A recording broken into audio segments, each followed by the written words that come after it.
এই খেলায় অংশগ্রহণ করেছেন, যারা পরিচিত হয়েছেন, তারা ভবিষ্যতে ভালো করবেন, এটাই আমাদের প্রত্যাশা।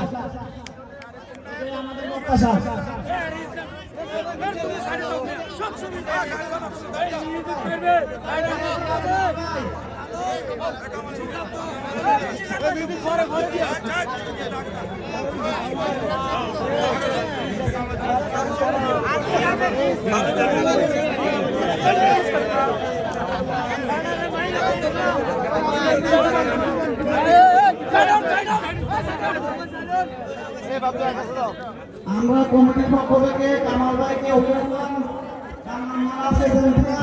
কামাল ভাইকে অভিনন্দন জানাচ্ছি। আজকে জেলার প্রথম প্রাইজ পাওয়ার জন্য আমরা আপনাদেরকে অভিনন্দন জানাচ্ছি।